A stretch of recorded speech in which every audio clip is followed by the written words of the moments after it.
Okay, so you guys need to have the Gospel of Wealth.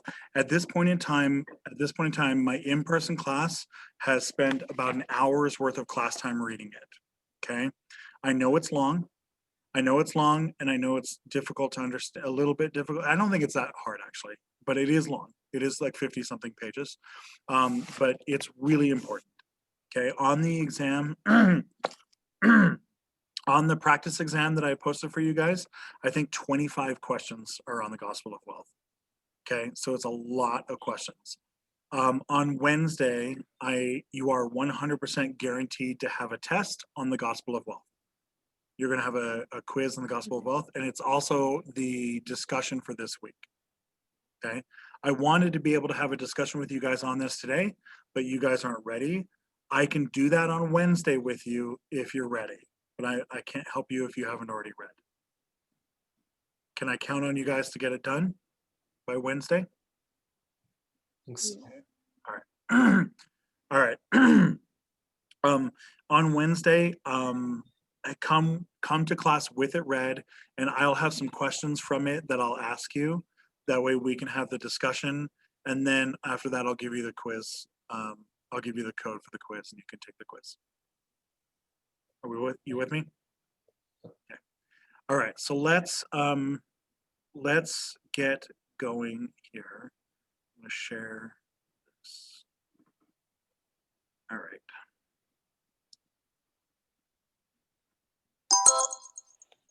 Okay. Let's talk Gospel of Wealth real quick. Let's talk a little bit about this. Okay. We need to deal with the Gilded Age. The Gilded Age is one of the central features of the Gilded Age is that the Gilded Age is the rise of big business. Okay, so we need to deal with the rise of big business. So there's some terms that we need to get right away. Okay, so the first term you need is monopolies. I'm right. We didn't do this, right? We only did Native American stuff last time. Yeah. Okay. All right. So the term is monopolies. All right. So what is a monopoly? Eric, can you define a monopoly right off? It's like when a business like completely takes over the market and it's That's good. Yeah. It's when one business controls an entire market. Okay. Monopoly is when one business controls an entire market. What's bad about a monopoly? Let's put in here that you could say things that are bad about a monopoly. You need to be able to articulate these things into an essay. It's a very, very common topic for essays. All right. So what is bad about a monopoly? Shivani, give me something that's bad about a monopoly. It doesn't allow. I mean, it doesn't allow for consumers, to like get it from somewhere else at a lower price. Okay. So it reduces consumers' options. It reduces consumer options. Eric, what does it do to prices of goods? it raises them a lot. A lot, right? Why does it raise? So it reduces consumers' choices. Next one, it raises prices. Why does it raise prices, Eric? Because they're the only option, so they got to decide the price. Yeah, there's no reason for them to adjust their price, so they just rack it up. Okay, what does it do to the quality of goods? Eric, what does it do to the quality of goods? I think it should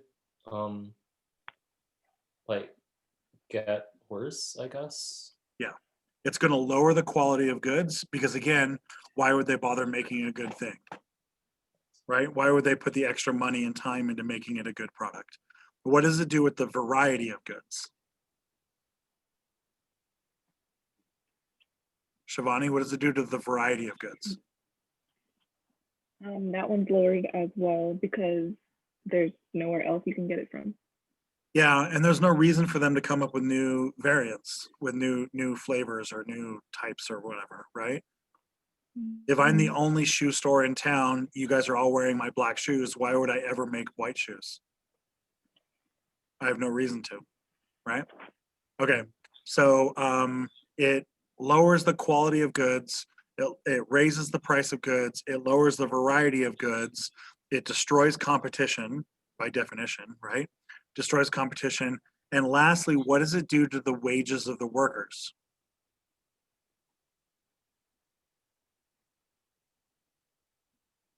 Either of you guys. What is it going to do to the wages of the workers? Does a monopoly have to pay its workers well? Not really. No. Right? So wages will go down as well. Okay. So monopolies are dangerous in every way, basically. And the US government is going to recognize, this is where the US government is going to start recognizing the danger of monopolies. Okay, prior to this, the US government didn't really fully understand monopolies that well. And monopolies didn't really exist in US history. Not really, right? We've had some instances of monopolies like with cotton and stuff like that, but nothing like we have here. Okay. By the time we get to the 1870s and 1890s, we're getting monopolies showing up first in the railroads, but then we're going to get it in steel, in oil, in banking. We're going to start getting it in all sorts of stuff. Okay. But everything is coming out of the railroads.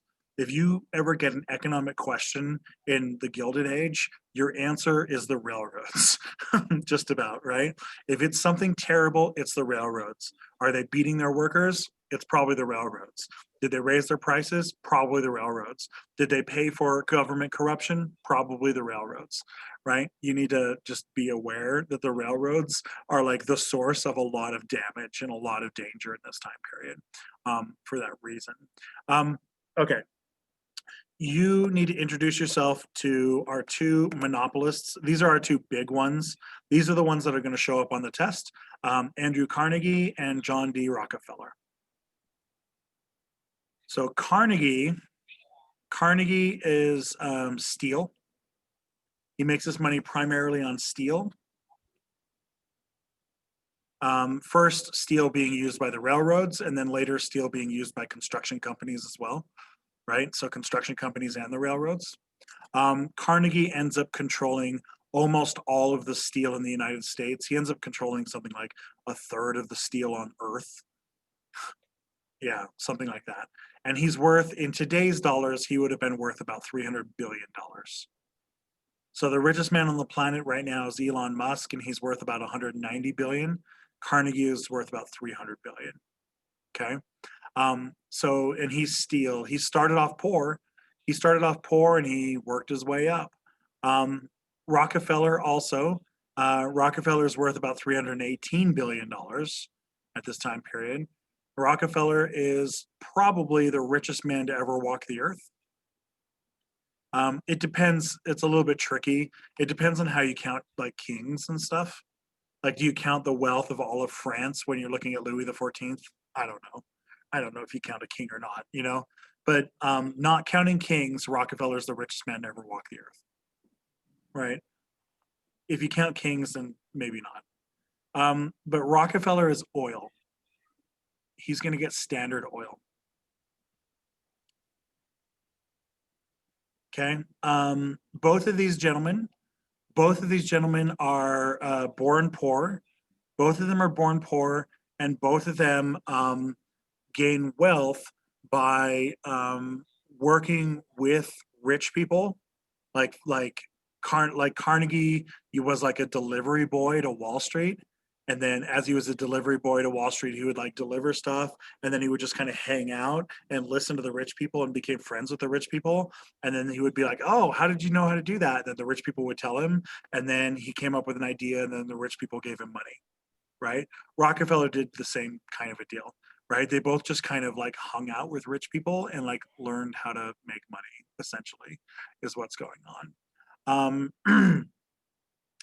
These guys, I don't have a slide for it, but we have some concepts that you need to get.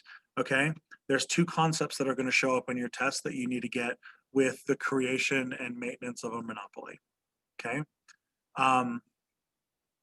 We lost Shivani. She's wandering the earth.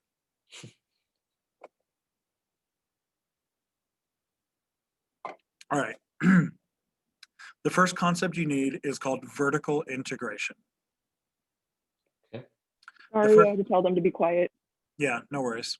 The first concept you need is vertical integration. Vertical integration. All right, so vertical integration is where a company buys everything in its supply chain. Okay, a company buys everything in its supply chain. So if you are, let's say, McDonald's, and you want to use vertical integration to make money, oh, I'm sorry, it buys everything in its supply chain and lowers all of its costs. To lower all of its costs. So let's say you are McDonald's, right? What do you need to buy that's in your supply chain?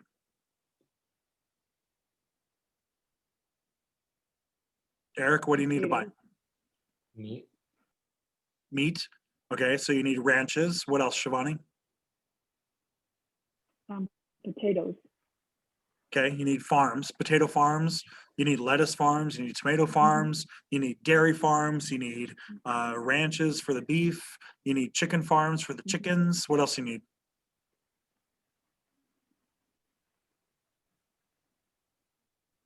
How about a paper company to make all those cups? Right? A paper company or a plastic company to make all those cups. You need a toy making factory to make all those Happy Meal toys, right? You need a toy company to make all those Happy Meal toys. You need a distribution company, right? You need a train company to get all those cows from the ranch to the slaughterhouse, right? You need a shipping company to ship all those things from around the world, right? Those toys aren't going to get from China to Topeka on their own, right? You need to have a shipping company. Okay, that's vertical integration. It's where you buy everything in your chain, and by buying it in your chain, you are removing that cost or reducing the cost significantly. Okay. Carnegie uses this because he owns a steel mine, and one of the first things he buys is a shovel company. Right? Because he needs shovels and he keeps breaking shovels and he keeps having to buy shovels. And what he finds is that the shovel factory is actually cheaper than buying all the shovels. And so he buys the shovel factory, right? And then he needs to transport his metal. And so he buys the first railroad. He buys his first railroad connecting from his mine to the smelt. And then he buys the smelt. And now he owns the mine, the railroad, and the smelt, right? Once that, then he buys another railroad connecting to a different mine, and he buys, and then you're off to the races. Okay, all right. The next one that you need is called horizontal integration. Horizontal integration is where a company buys all of the other companies producing the same thing in order to increase their market share. It's where a company buys all the other companies that produce the same thing in order to increase their market share. Rockefeller does this by buying different oil fields. Rockefeller starts with some oil fields in Pennsylvania, and then he buys some in Texas, and then he buys some in Western Texas, and he buys some in Southern Texas, then he buys some in California, and then he buys some in Washington, and then he buys some more in Texas, and he buys some in Oklahoma, right? And every time he buys a new oil field, he's reducing the competition.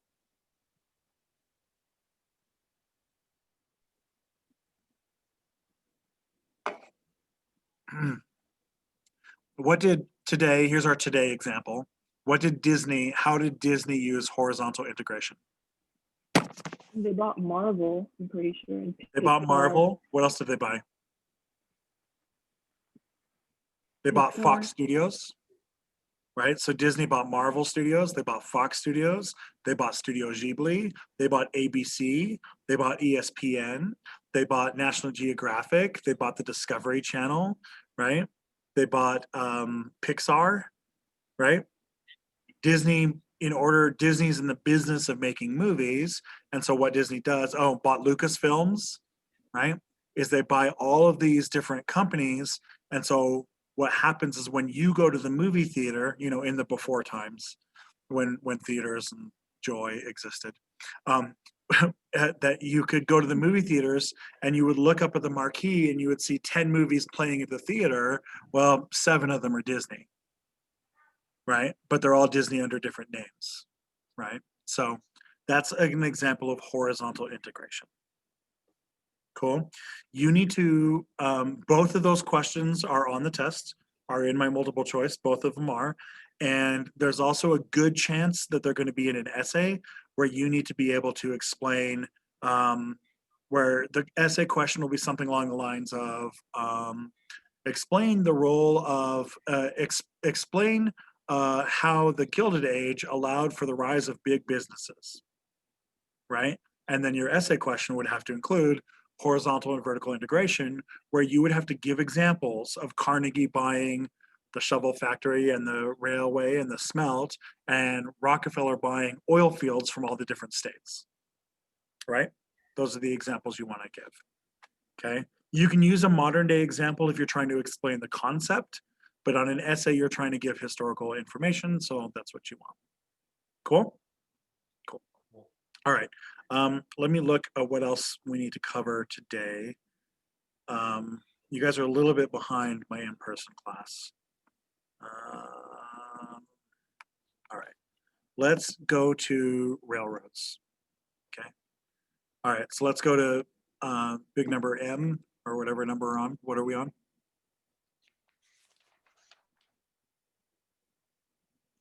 Were these not letters? Monopolies and Andrew Carnegie? Yeah, they were. Oh, okay. No. So we're on M. Sure, that sounds good. M. What am I missing? Where's my thing? I'm going nuts. Here we go. All right, so 1868, or let's go to big number M, expansion of the railroads. Okay.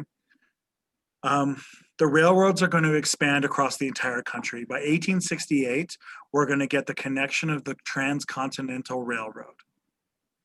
Transcontinental Railroad, otherwise known to Americans as Golden Spike, right? We call this Golden Spike. This is in Utah, okay? It's in Utah. It's up north of the Great Salt Lake. It's at Promontory Point, otherwise known as the middle of nowhere. The middle of nowhere. Have you guys been up there before? Okay. It's pretty cool, actually. They have like an old school train house and stuff. They have like replicas of these exact trains from the pictures and stuff. They actually stage this picture a lot of times, like every year. They stage this picture and stuff on the anniversary of it and stuff. Like it's, it's pretty cool. Okay, so Golden Spike. Golden Spike is the meeting of the railroad that came out of California and the one that came out of the East Coast.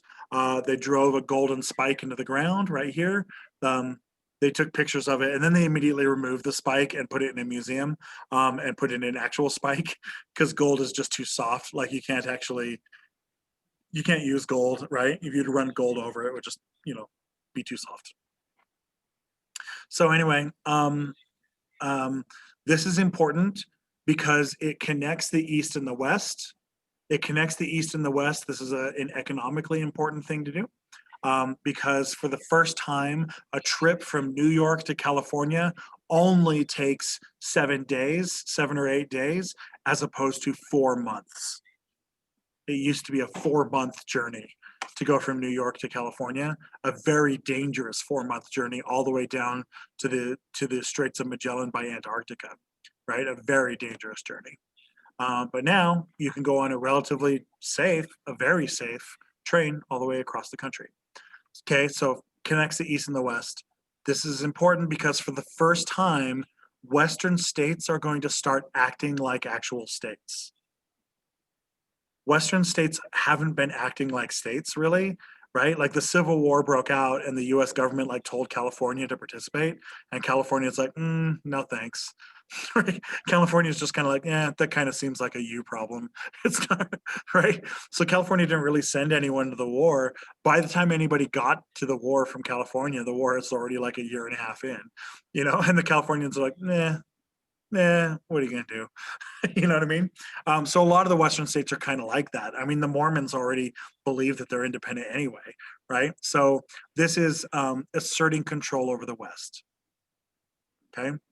The other thing that's really important about trains is that trains establish time zones.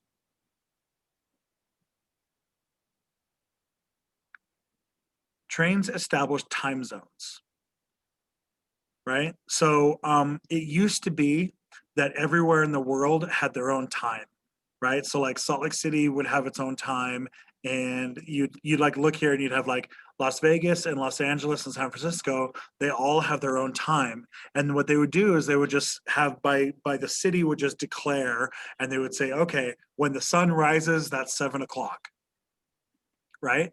And so the sun rose, and they'd be like, okay, it's 7 o'clock now, right? What's the problem with doing that?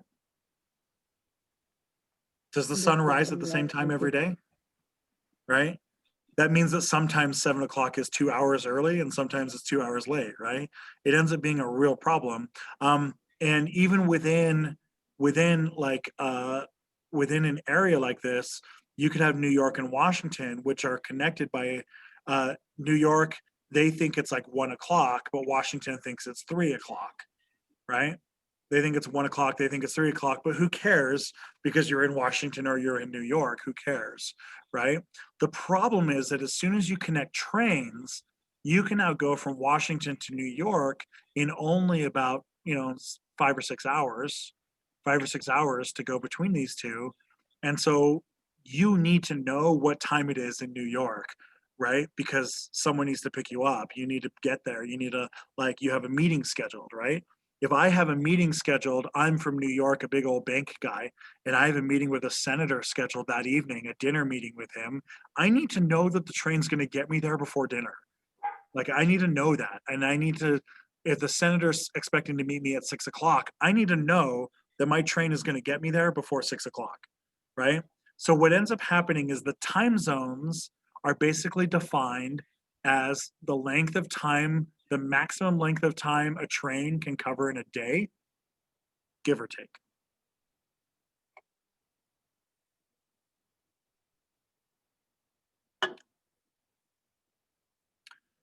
This is why, if you've ever wondered why, the United States is in all these time zones like this is why.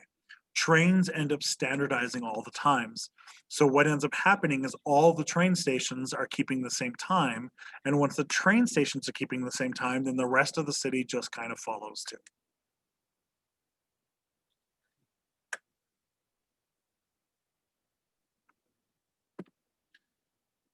Okay.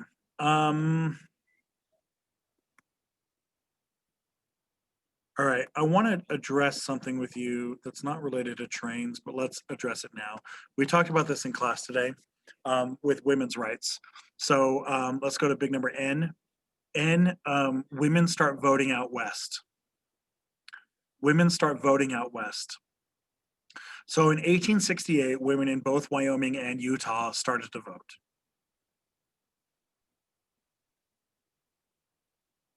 In 1868, women in both Utah and Wyoming began voting. Wyoming is the first state to grant women the right to vote, but Utah is the first state where women actually cast a vote.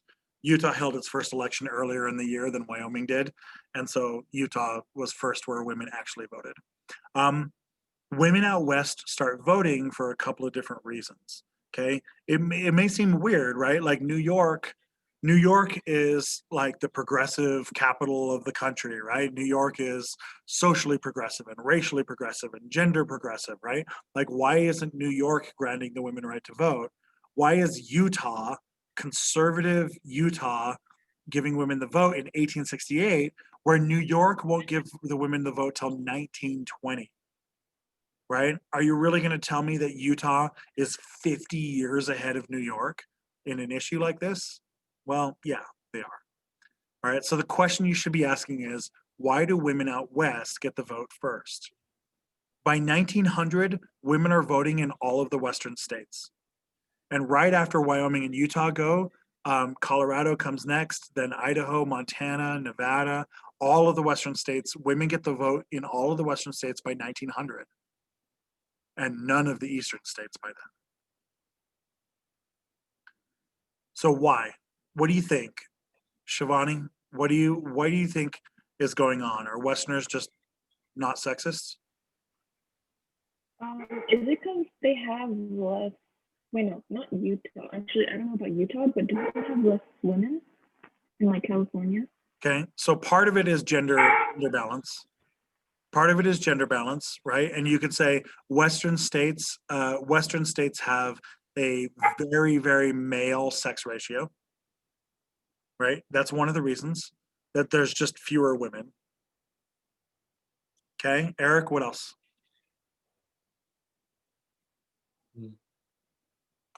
I'm not really sure. Okay, part of it is the sex ratio.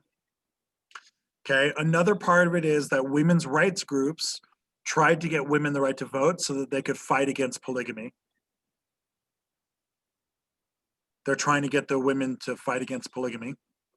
That's why it's Wyoming and Utah that go first, because that's where the Mormons are. Okay. This backfires actually, because as it turns out, the Mormon women all vote to keep polygamy. As it turns out, religious belief is different than political belief. This is something the women's groups figure out, right? But whatever, they already got it. All right, so women get the vote. Trying to fight polygamy, that's one thing that fails. Okay. The next issue is that women are just viewed of as more equal out west because the West is more dangerous, right? The West is trying to kill you at any time, right? If you're in a wasteland like Utah, then you have like 120-degree sun trying to kill you, and then you have like blizzards and avalanches trying to kill you, and then you've got like mountain lions and rattlesnakes trying to kill you, and you've got locusts eating your food, and you have like no water, and the only lake is full of salt, right? Like at any given time, Utah's trying to kill you, right? In a way that it just isn't in the East Coast. The East Coast is just more comfortable, it's more tame, right? And so there's this general kind of idea that if women can survive out west, then just by surviving out west, they've proven equality, right? And since there's not very many of them, then it's okay. It's not a big deal. The other issue is that women out west hold more money than women in the East as a proportion, as like proportional, not actual dollars, right? East Coast has way more money, right? Way, a cajillion times more money, right? But the West, Western women have more money than Eastern women, right? Part of it is because, again, people die and the Western women are just like, owning land and property and stuff. The other part of it is because oftentimes in mining communities, the only people who make money are the bartenders, the shovel companies, and the prostitutes. So the prostitutes, this is like, seems kind of a little bit weird, but here it is. Oftentimes what ends up happening is some of the richest people in the Western states are women. And it's because they're running the brothels. They're running the brothels. So the richest the richest person in Colorado is a woman. The richest person in Wyoming is a woman. The richest person in Montana is a woman. And in all cases, it was all women who were running brothels near the mines. And so the miners would dig up gold, come down and spend their gold on, an evening of fun at the brothel.